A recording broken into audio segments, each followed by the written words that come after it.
Jey Uso peut-il être le futur Jeff Hardy? C'est bel et bien le sujet de la vidéo d'aujourd'hui. Salut à tous, on se retrouve aujourd'hui pour une nouvelle vidéo. Et j'espère que vous allez tous très bien, moi ça va très bien. Et comme tu l'as deviné, on va parler de Jey Uso, puisque en ce moment, Jey Uso, qui est pourtant un grand habitué de la division par équipe, s'est retrouvé entre le mid-card et le main event, depuis à peu près depuis 3 ans déjà, depuis son premier match pour le titre mondial face à Roman Reigns. Et juste avant de démarrer, n'hésite pas à t'abonner et cliquer sur la petite cloche pour être informé de la sortie des prochaines vidéos, car ça aide à continuer à faire grandir la chaîne et ça aide beaucoup pour le référencement. Et n'hésite pas à me suivre sur mes réseaux sociaux, Facebook, YouTube, Instagram, Twitter. Et cette fois-ci, c'est bon, on peut démarrer. Et comme je le disais dans l'introduction il y a quelques instants, Jey Uso, qui est pourtant un habitué de la division par équipe, et depuis 2020, depuis 3 ans, depuis 3 ans déjà, à peu près, est devenu main eventer. Enfin, main eventer, on peut le dire, vu que son surnom c'est Main Event Jey Uso, mais je dirais quand même que Jey Uso, il se balade entre le upcarder et la mid-card depuis 3 ans, et depuis la storyline avec Roman Reigns, la Bloodline, etc. Et au vu de son parcours, de sa montée en puissance en solo, il y a des similitudes avec la carrière en solo de Jeff Hardy, qui lui était pourtant au début de sa carrière un habitué de la division par équipe avec son frère Matt Hardy, et qui ensuite, quelques années plus tard, s'est lancé en solo, en prenant déjà dans un premier temps le titre intercontinental, et puis Jeff Hardy est monté petit à petit, tout doucement en puissance, jusqu'à devenir champion de la WWE pour la première fois en 2008. C'était lors du pay-per-view Armageddon pour les plus anciens, comme moi, qui ont connu cette grande époque. Enfin,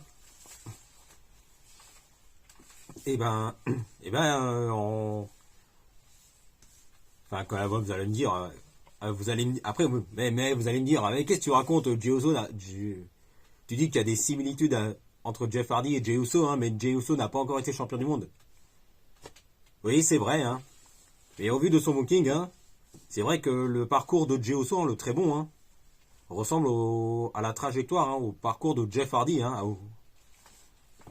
qui, avant de devenir champion de la WWE, a longtemps été en mid-card, et en prenant le titre intercontinental, où il a eu un très très bon règne, avant de devenir champion du monde en 2008. Et comme vous l'expliquez, Jey Uso était longtemps impliqué, a été très longtemps impliqué dans la storyline de la Bloodline, et c'est lui qui était au centre de toute la storyline, plus ou moins, en ayant notamment une chance pour le titre universel face à Roman Reigns c'était lors de Hell in a Cell 2020, lors du Hell in a Cell match, où on a eu le retour de Jimmy Uso, qui comment expliquer, a protégé son frère, en faisant abandonner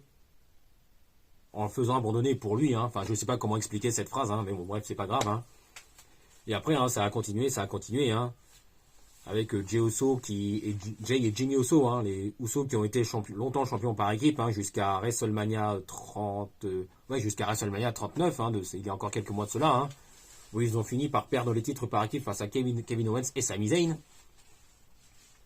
Et ce qui fait que Jey Uso a continué son parcours en solo, car auparavant il y a eu toute cette histoire avec la trahison de Sami Zayn envers la Bloodline. Il y a eu Jey Uso qui a commencé à se détacher de la Bloodline, plus ou moins, Et ensuite, lors de SummerSlam, il y a eu la revanche entre Roman Reigns et Jey Uso, dans le Tribal Combat, lors du main event de SummerSlam, toujours pour le titre WWE Undisputed, et où ce match j'ai trouvé vraiment très bon, avec un Jey Uso qui a longtemps fait jeu égal avec Roman Reigns, jusqu'à l'intervention de son frère Jimmy, qui l'a attaqué à l'extérieur du ring, alors que Jey Uso avait le match gagné, et était tout proche de remporter le titre mondial. Et ce qui fait que voilà, on a ce début autre début de rivalité hein, dans la storyline avec la Bloodline entre les frères Jay et Jimmy Uso. Hein.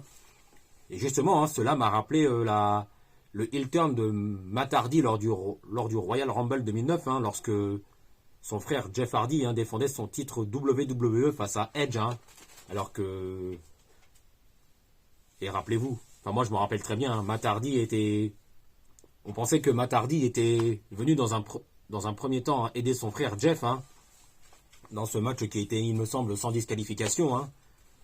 Et au final, il a mis le coup de chaise sur le dos de son frère Jeff, hein, ce qui avait permis à Edge de récupérer le titre de la WWE hein, après, hein, ce qui avait lancé la storyline entre ce qui était le début de la rivalité entre les frères Matt et Jeff Hardy. Hein. Et on a eu toutes ces...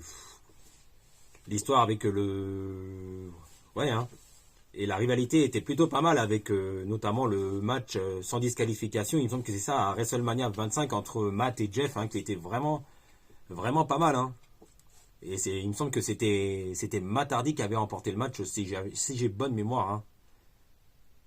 Mais j'ai un petit doute là-dessus. Hein. Je ne sais plus si c'est Matt ou c'est Jeff. Il me semble que c'est Matt qui avait remporté, mais j'ai un petit doute là-dessus. Mais à vérifier. À vérifier quand même, car j'ai peur de dire une bêtise. Enfin bon, bref, c'est pas grave. Hein. Et il y a des similitudes. Et avec le début de la storyline entre Jay et Jimmy, il y a une similitude avec ce heel turn de Jimmy sur Jay, hein, lors du Tribal Combat. Hein, c'était il y a quelques mois. Hein, c'est tout récent encore. Et après, on connaît la suite. Hein. Jey Uso hein, se détache de la Bloodline, annonce qu'il quitte SmackDown, hein, qu'il quitte la Bloodline, etc. etc. Et lors de Payback, hein, on a le Grayson Waller Effect avec comme invité Cody Rhodes. Hein, et Cody Rhodes devait faire une annonce. Et cette annonce était l'arrivée de Main Event Jey Uso à Raw. Hein. Et depuis, hein, Jey Uso se promène dans la carte entre le mid-card et le main event et ça se passe très très bien en ce moment hein, puisque Jey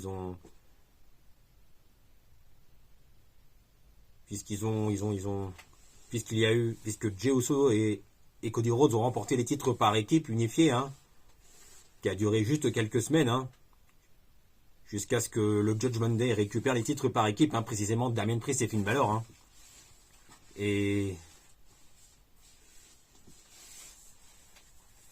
Et que dire, cette storyline me fait plaisir à voir, hein, car ça fait partie de des meilleures storylines à la WWE, hein, la storyline de Judgment Day, hein, ça fait partie des meilleures storylines à la WWE avec la storyline avec la Bloodline. Hein.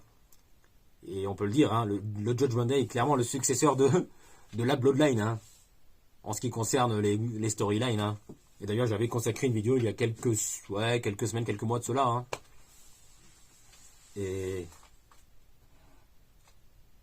Et comme vous le savez sans doute, hein, lors des on aura les War Games match hein, lors des Survivor Series. Hein, le War Games match hein, qui sera probablement dans le main event des Survivor Series, hein, avec la team Seth Rollins, Jey Uso, Cody Rhodes et Sami Zayn hein, face à la team Judgment Day avec Damian Priest, Finn Balor, Dominic Mysterio, l'actuel champion nord-américain NXT, hein, et JD McDonagh. Hein. Et c'est là que ça va être intéressant, puisqu'il peut y avoir plusieurs interventions. Hein. Il peut y avoir les interventions de... Il peut y avoir les interventions de Jimmy et Solo, hein, qui pourraient hein, qui pourraient porter un super kick à Jay, hein, afin de coûter la victoire à la team Jay. Hein. Enfin, ce qui permettrait de continuer cette storyline avec entre Jay et Jimmy hein, en vue d'un possible match à WrestleMania 40. Hein. D'ailleurs, en ce moment, ça fait partie des idées. Apparemment, hein, il me semble que Jay ou Jimmy, je ne sais plus, avait parlé d'une possibilité de voir un match avait évoqué la possibilité d'un match. Hein, on avait parlé de la possibilité d'un match entre les frères Jay et Jimmy à WrestleMania 40. Hein. Et franchement, honnêtement, moi, j'aurais pas pensé ça il y a quelques mois de cela, hein, vu qu'ils sont à la base dans la division par équipe, hein, mais vu la montée en puissance de Jey Uso dans le main event, hein, je me dis que je valide à 100%, hein, même si du coup, hein, la draft, ouais quoi, voilà quoi. Et d'ailleurs, en parlant des Survivor Series, hein, attention spoiler, hein, alerte spoiler, hein, les gros plans, hein, de la WWE, hein, lors des Survivor Series, hein, serait que Drew McIntyre, hein, soit rajouté dans la team Judgment Day, hein, et aussi Randy Orton, hein, pourrait être rajouté dans la team Seth Rollins, Jey Uso, Cody Rhodes et Sami Zayn, hein, lors des Survivor Series, hein. Enfin, c'est ce sont les gros plans prévus par la WWE, hein, à l'heure actuelle, hein. Et Jey Uso peut-il être champion du monde pour un petit peu plus tard? Ça, j'en sais rien, hein, mais en tout cas, hein, le parcours actuel de Jey Uso, hein, me rappelle le parcours de Jeff Hardy à la WWE, hein, lors de la période 2008-2009, hein, lors de la génération Catch Attack, hein. Et après avoir terminé la rivalité avec Matt, enfin Jeff Hardy était parti en rivalité avec a continué sa rivalité avec Edge, où il a terminé sa rivalité en récupérant le titre de champion du monde poids lourd, hein, jusqu'à ce qu'il perde quelques minutes plus tard, hein, face à CM Punk, lors du cash-in sur l'encaissement de contrat Money in the Bank de CM Punk, hein, lors du main event d'Extreme Rules, hein, enfin après le TLC match. Enfin, c'était un Extreme Rules match ou TLC match, je crois, hein. Et ce qui n'empêchera pas Jeff Hardy de récupérer le titre de la WWE, hein, quelques semaines plus tard, hein, avant de le reperdre, jusqu'à ce qu'il reperde la ceinture poids lourd face à CM Punk lors de SummerSlam, lors du main event de SummerSlam 2009, hein. Et après, on connaît la suite, hein. Undertaker a fait son grand retour, hein, en portant un chokeslam à CM Punk, hein. Mais bon, ça, c'est une autre histoire, hein. Et je me dis que, en comparant le parcours de Jeff Hardy et Jey Uso, hein, il y a quand même des grosses similitudes, hein. Et Jey Uso peut-il être champion du monde plus tard? Pour être honnête, j'en sais rien, hein, mais si Jey Uso, hein, mais Jey Uso fait un excellent boulot, hein, sur le ring et au micro, hein. Et il est très apprécié par les officiels, hein, et par les superstars. Il est très apprécié par le public de la WWE. Hein, et ça, on le voit, hein, toutes les semaines à Raw. Hein, et aussi lors des PLE. Hein. Bon, voilà, je crois que c'est tout pour aujourd'hui. Hein. Bah, ça m'a fait plaisir de parler des comparaisons des très bons parcours de Jeff Hardy et de Jey Uso. Hein. Et j'avais envie de faire cette vidéo depuis quelques semaines, depuis plusieurs semaines déjà. Hein, j'y pensais depuis longtemps. Hein. Bah, du coup, ça m'a fait plaisir de faire cette vidéo avec vous. Hein.